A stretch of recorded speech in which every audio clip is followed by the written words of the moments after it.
साथ electron dot structure बना के कोवलेंट कंपाउंड बनाता है। यानी कि कार्बन 4 इलेक्ट्रॉन शेयर करता है और कोवलेंट कंपाउंड बनाता है। आज हम पढ़ेंगे एलोट्रॉप्स ऑफ कार्बन। ठीक है, सबसे पहले एलोट्रॉप्स क्या होते हैं कार्बन के, यानी कि ऐसे element carbon exist in 3 different form in nature which have same chemical property but different physical property is known as the allotropes of carbon. The compounds of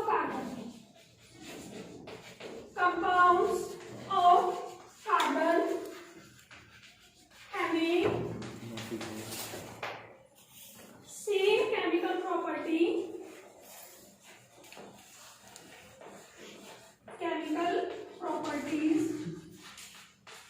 but different physical properties.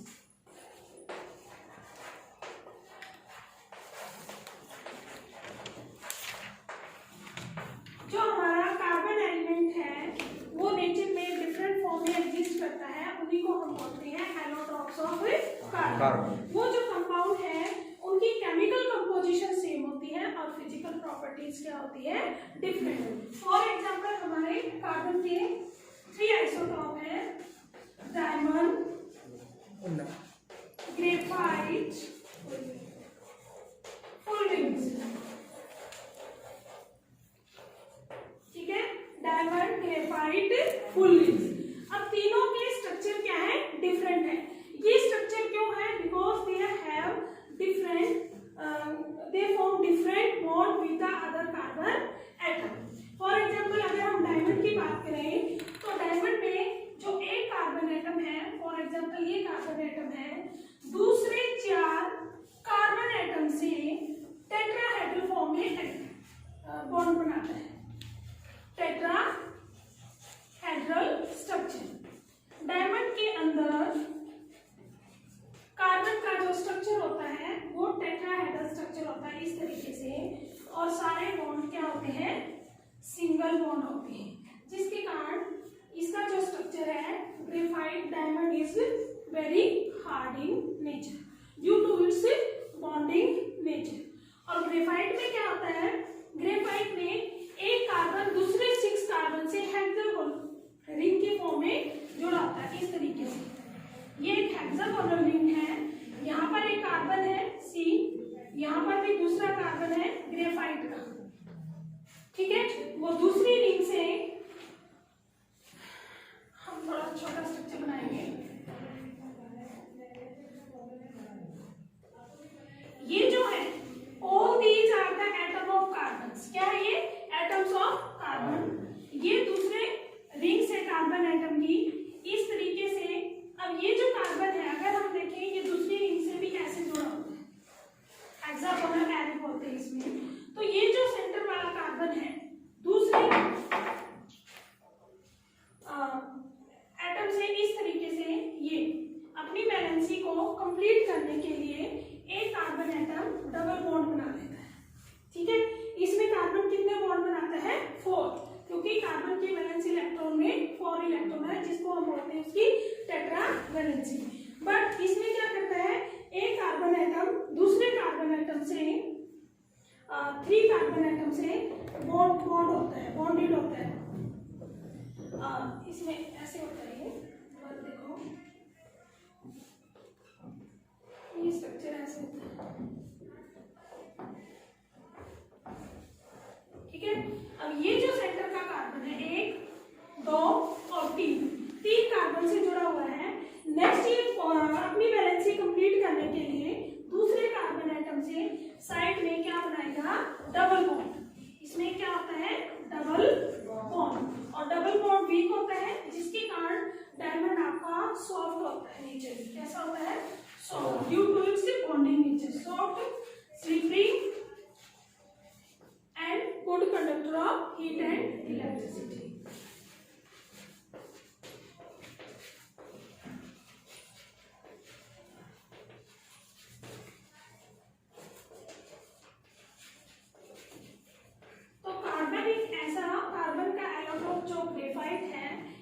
Non metal है जो good conductor है electricity का। होते हैं bad conductor. तो carbon के 3 structure है।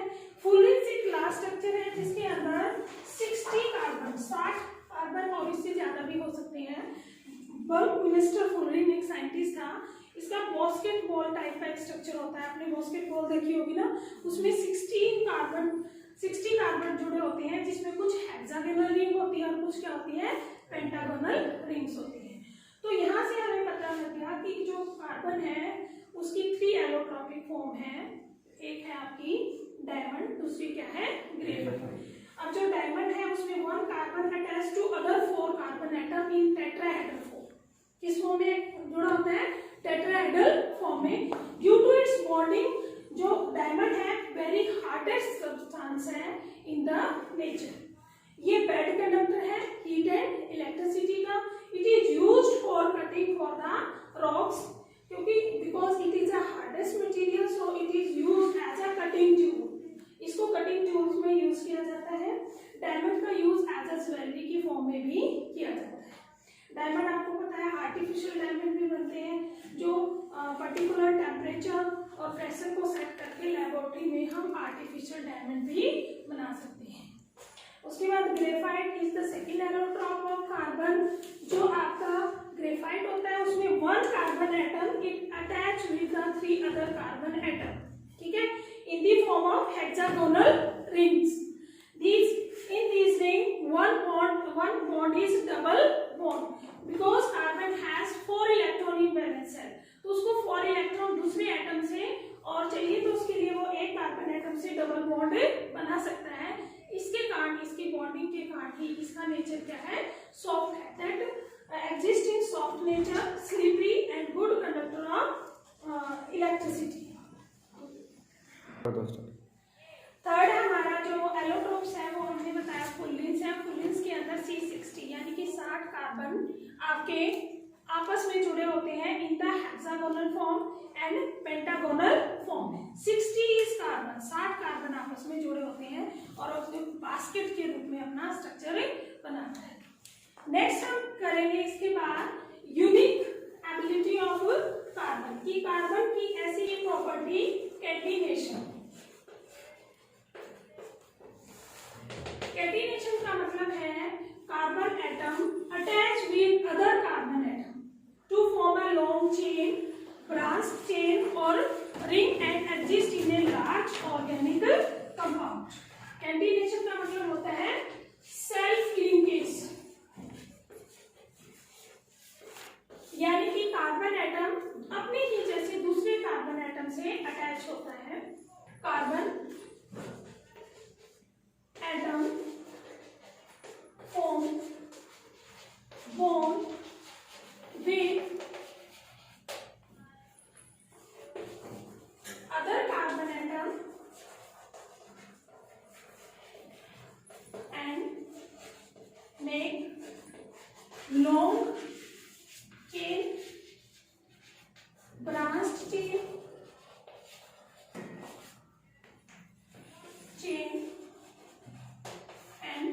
Rings इस फॉर्म में एग्जिस्ट करेगा। कैटिनेशन मींस सेल्फ लिंकेज की कार्बन की ऐसी tendency to link with other carbon atom, तो वो दूसरे कार्बन एटम से जुड़ के लॉन्ग चेन बना सकता है, कार्बन एटम की ब्रांच चेन बना सकता है और रिंग बना सकता है। फॉर एग्जांपल अगर हम ले हमारे पास ये 2 कार्बन्स हैं, 2 कार्बन्स आर अटैच्ड, ये आपके आगे दूसरे कार्बन से भी अटैच हो सकते हैं। तो इस तरीके से कार्बन ने क्या बनाएंगे, एक लॉन्ग चेन। इस प्रॉपर्टी को हम बोलते हैं कैटिनेशन प्रॉपर्टी। इस तरीके से कार्बन ब्रांच्ड चेन भी बना सकता है, जैसे ये दूसरे कार्बन से साइड में जुड़ जाए। इसमें क्या है, ये जो CH3 है ये आपकी मेन चेन है, इसके ऊपर CH3 किसका काम कर रहा है, ब्रांच्ड चेन का। इसी तरीके से कार्बन साइक्लिक चेन भी बना सकता है, CH2 CH2 CH2 CH2 CH2 और sp। इसमें क्या है, सभी कार्बन एटम आपस में एक साइकिल के रूप में चेन में जुड़े हुए हैं, इसको हम बोलते हैं साइक्लिक रिंग। तो कार्बन की 3 हो गए यहाँ पे, ये क्या है आपकी ओपन चेन,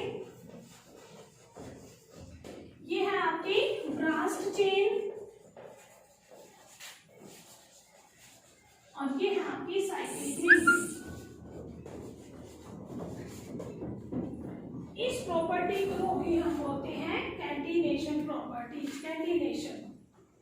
नेक्स्ट है आपकी यूनिक प्रॉपर्टी जो है कार्बन की, टेट्रावैलेंसी।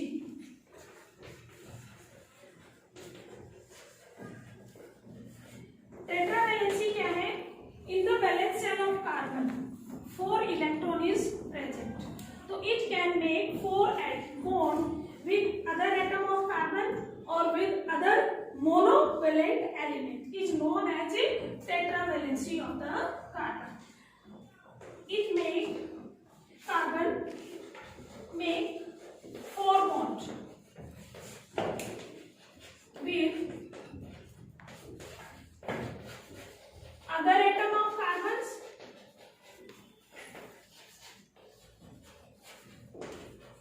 और वो क्या कर सकता है, और other monovalent element. Monovalent elements means such like for example hydrogen से बॉन्ड बना सकता है, क्लोरीन से बॉन्ड बना सकता है। इस तरीके से जो कार्बन है दूसरे एटम से भी जुड़ के अपनी वैलेंसी को कंप्लीट कर सकता है। इस टेंडेंसी को हम बोलते हैं tetravalency. For example CH4, CH3, Cl, CCl4, etc. These are the example in which carbon satisfies its valency by combining with 4 other hydrogen atoms. In this example, carbon satisfies its valency by combining with 3 hydrogen and 1 chlorine. Or here, the carbon combined with 4 chlorine atom to satisfy its valency. So this property is known as the tetravalency.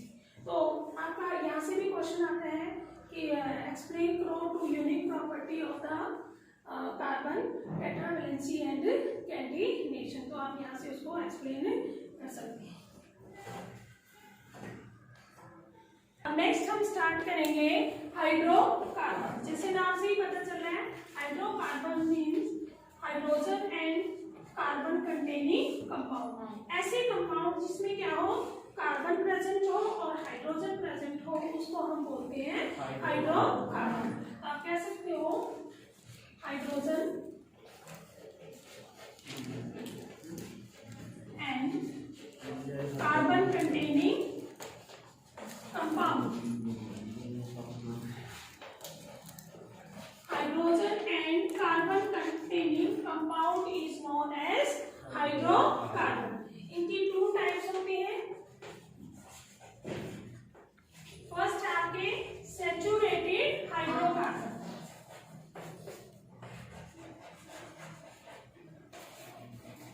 Saturated hydrocarbon, और दूसरे हैं आपके unsaturated hydrocarbon.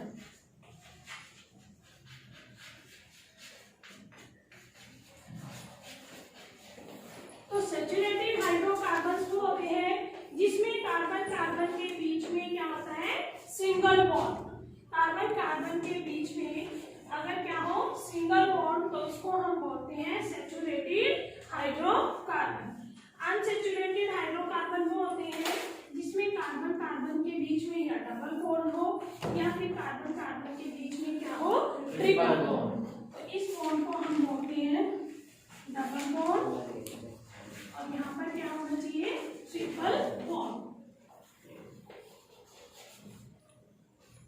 Hydrocarbons, those compound which contain hydrogen and carbons is known as hydrocarbon compound. Hydrocarbon compounds की 2 types होती हैं, saturated hydrocarbon and unsaturated hydrocarbon. Saturated hydrocarbons are those hydrocarbon which contain single bond in which one carbon attached to other carbon atom with a single bond. Unsaturated hydrocarbon are those hydrocarbon in which carbon atom attached with double bond or triple bond. ये क्या होंगे आपके unsaturated hydrocarbon. जो saturated hydrocarbon होते हैं इनको हम एक जनरल फार्मूले से लिखते हैं जिसको हम बोलते हैं, इनका जो जनरल फॉर्मूला होता है हाइड्रोकार्बन्स का, ये होता है CnH2n+2 और इसको हम बोलते हैं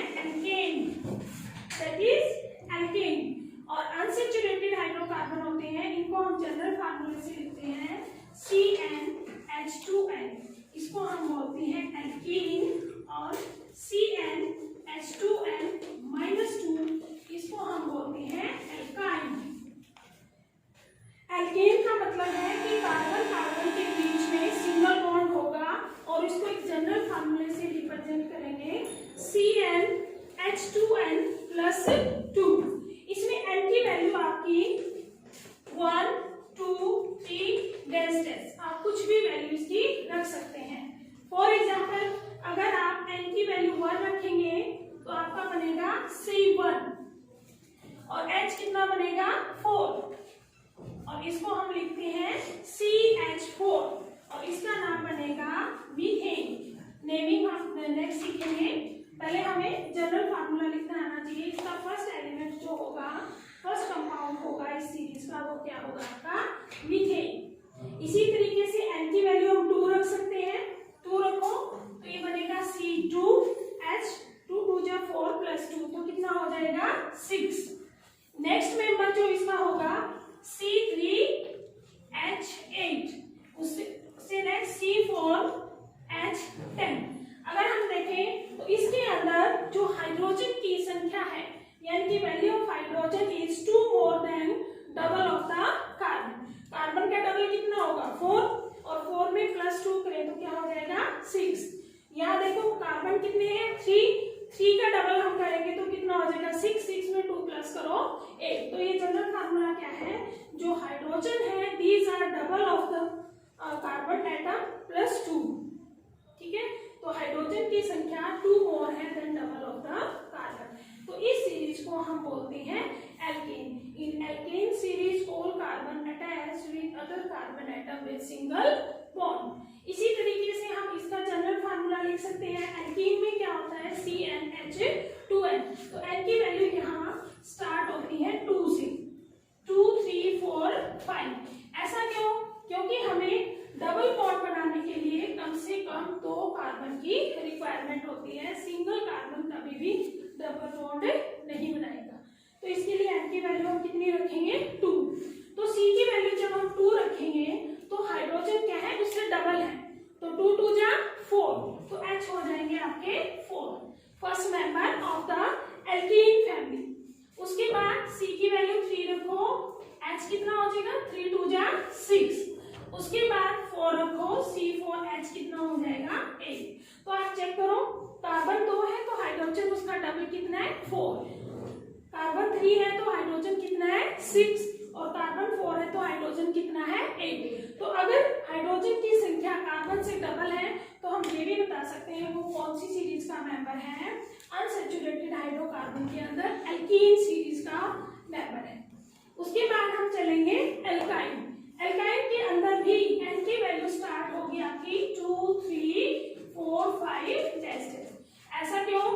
क्योंकि कार्बन कार्बन के बीच में ट्रिपल बॉन्ड बनाने के लिए एटलीस्ट हमें 2 कार्बन की रिक्वायरमेंट है। अगर हम n की वैल्यू 2 रखते हैं तो ये बनेगा C2H, उसका डबल 4 में से 2 माइनस करो तो कितना बचेगा आपका 2, C2H2। अब हम n की वैल्यू 3 रख सकते हैं, C3 का डबल कितना होता है 6 में से आप 2 माइनस करोगे तो कितना बचेगा 4।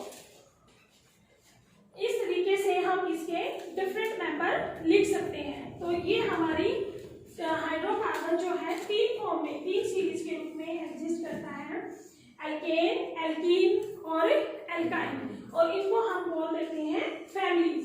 एल्केन के जो मेंबर होते हैं उनको सभी पूरे मेंबर को हम एक जनरल फार्मूले से रिप्रेजेंट कर सकते हैं। तो इस तरीके से एल्केन फैमिली, एल्कीन फैमिली और एल्काइन फैमिली।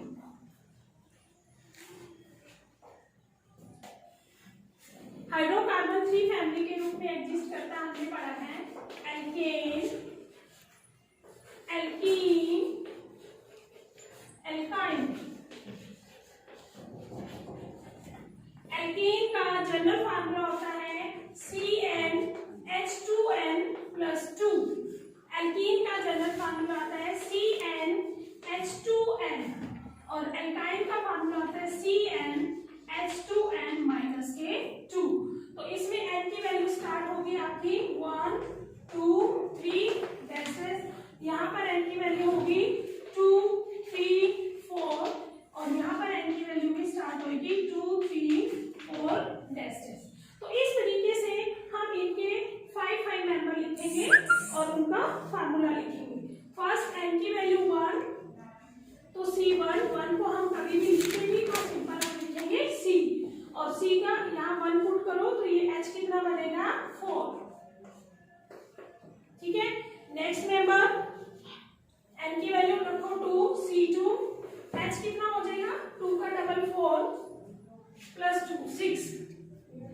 उसके बाद n की वैल्यू रखो 3, H कितना हो जाएगा 8, n की वैल्यू रखो 4, H कितना होगा 10, C की वैल्यू रखो 5, H कितना हो जाएगा 12। तो इस तरीके से हमने n की वैल्यू 1 2 3 4 और 5 पुट की और हमने इस फैमिली के 5 मेंबर को लिख लिया।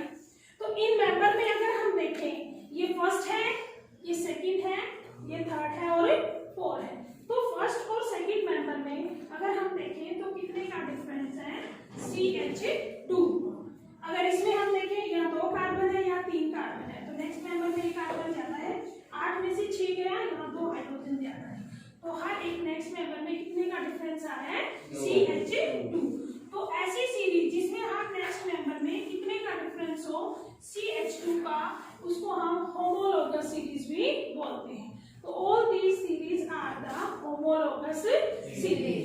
इसी तरीके से एल्कीन के भी हम लिख सकते हैं मेंबर, 2 से स्टार्ट करो, C2H4, C3H6, C4H8, C5H10।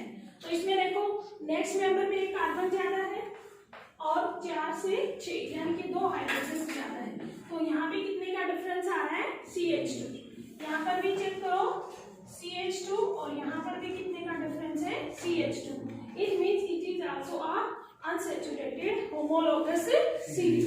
इसी तरीके से हम एल्काइन के भी 5 मेंबर लिख सकते हैं, C2H, H का डबल कितना होगा 2 का डबल 4, 4 में से 2 माइनस करो C2 H2 सॉरी, C3H, 3 का डबल कितना आएगा 6, 6 में से माइनस 2 करो तो कितना आएगा 4।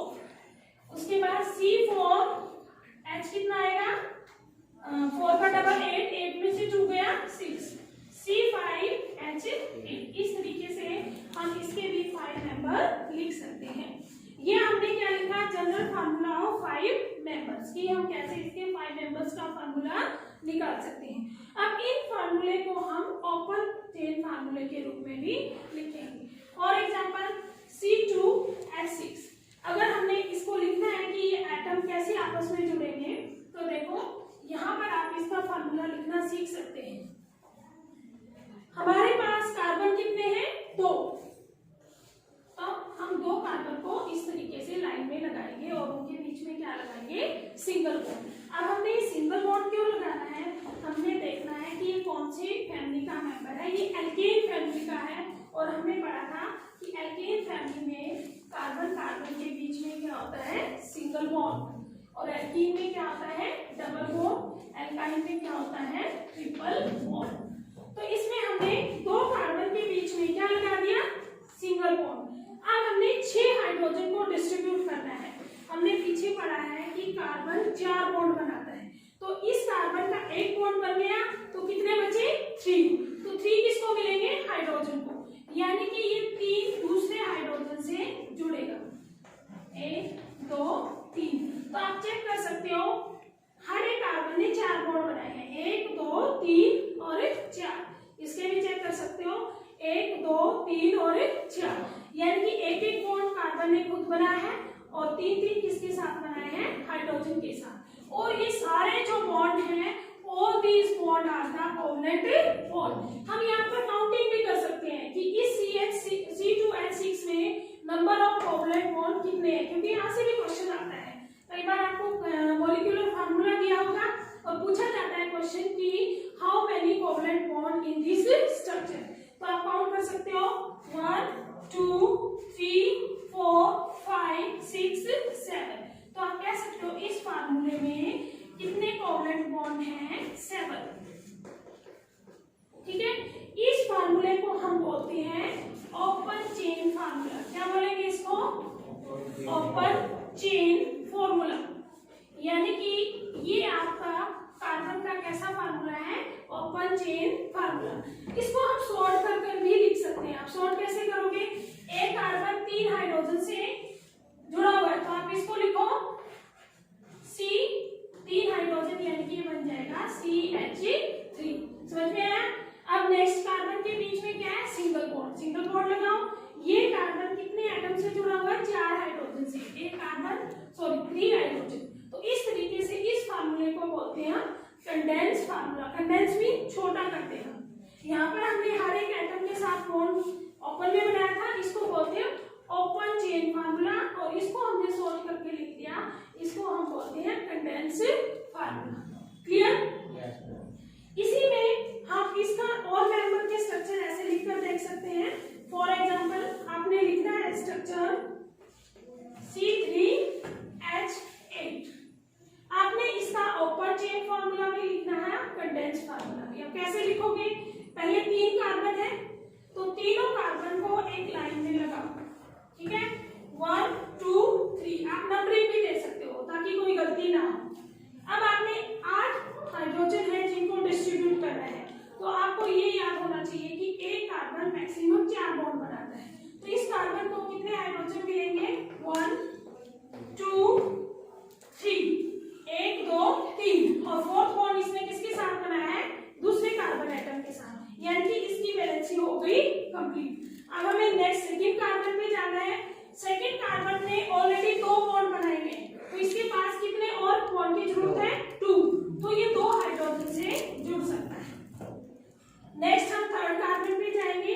इस थर्ड कार्बन ने इधर एक कार्बन से जुड़ा हुआ है तो इसको 3 बॉन्ड और चाहिए, तो ये तीसरे 3 हाइड्रोजन से जुड़ेगा। 1 2 3। अब काउंट करो, क्या हमने 8 हाइड्रोजन को डिस्ट्रीब्यूट कर दिया? 1 2 3 4 5 6 7 8। यानी कि हमारा फार्मूला, ये ओपन स्ट्रक्चर फार्मूला बिल्कुल सही है। अब इसको हम कंडेंस भी करके लिख सकते हैं। कंडेंस कैसे करोगे? ये कार्बन 1 2 3 हाइड्रोजन से जुड़ा हुआ है तो ये बन गया CH3। नेक्स्ट बॉन्ड लगाओ। ये कार्बन 2 हाइड्रोजन से जुड़ा हुआ है CH2। ये कार्बन 1 2 3 दूसरे 3 हाइड्रोजन एटम से जुड़ा हुआ है तो ये क्या बन गया? CH3। इनकी नेमिंग कैसे करते हैं वो नेक्स्ट हम सीखेंगे। फिलहाल हमने क्या लिखना सीखना है? ओपन चेन फार्मूला और कंडेंस फार्मूला। ठीक है, इसी तरीके से आप कोई भी एक एग्जांपल और ले सकते हैं। C6H आपका कितना हो जाएगा? 14। आपने इसका ओपन फार्मूला लिखना है तो C6 है, आप क्या करो 6 कार्बन को लाइन में लगाओ। 1 2 3 4 5 6। अगर आप भूल ना जाए तो आप नंबरिंग कर सकते हो। ठीक है, फिर हमने किसको डिस्ट्रीब्यूट करना है? 14 हाइड्रोजन को। वही तरीका है, हर एक कार्बन की 4 वैलेंसी कंप्लीट कर दो। इस कार्बन के पास एक बॉन्ड बना हुआ है, बाकी 3 किससे बनाएंगे हम? हाइड्रोजन से। 1 2 3। इस कार्बन को कितने हाइड्रोजन मिलेंगे? 2। इसको भी कितने मिलेंगे? 2। इसको भी कितने मिलेंगे? 2। और लास्ट वाले को कितने मिलेंगे? 3। तो ये बन जाएगा इसका ओपन चेन फार्मूला C6H14। इसको आप कंडेंस कर सकते हो तो ये बनेगा CH3। नेक्स्ट बनेगा CH2 CH2 CH2 CH2 CH3। इसी तरीके से हम किसके फार्मूले सीखेंगे? एल्कीन और एल्काइन। फार्मूला लिखने से पहले हमें पहले उसका जनरल फार्मूला पता होना चाहिए और हमें मेंबर की पहचान करनी आनी चाहिए कि वो किस फैमिली से बिलोंग करता है। फॉर एग्जांपल आपको दे दिया कि आपने C3H6 इसका ओपन चेन फार्मूला लिखना है, तो पहले आपको ये पता होना चाहिए कि ये मेंबर एल्केन से बिलोंग करता है, एल्कीन से और एल्काइन से। तो सबसे पहले देखो कार्बन की संख्या कितनी है? 3। तो हाइड्रोजन उसके डबल है तो किस फार्मूले में आ गया? CnH2n। तो यहाँ से आपको एक बात पता चलेगी ये कौन सी फैमिली का मेंबर है? एल्कीन फैमिली का। ठीक है, उसके लिए आपने क्या करना पड़ेगा, एटलीस्ट 2 कार्बन के बीच में एक डबल बॉन्ड लगाना पड़ेगा। चलो सीखते हैं इसको कैसे लिखना है। C3 का मतलब है आपने 3 कार्बन को ऐसे चेन में रखा। अब हमें पता है ये एल्कीन फैमिली का मेंबर है, तो किसी भी 2 कार्बन के अंदर आप डबल बॉन्ड लगा दो। जैसे मान लो हमने यहाँ पर लगा दिया, ठीक है। अब आपने क्या करना है, हाइड्रोजन को डिस्ट्रीब्यूट करना है। तो हाइड्रोजन को फर्स्ट कार्बन को आपको पता है 4 बॉन्ड है, एक बना हुआ है, 1 2 3 और 4, 1 2 3 और ये क्या आ गया 4। यानी फर्स्ट कार्बन को 3 हाइड्रोजन मिले, सेकंड को 1 2 और 3, नेक्स्ट को 1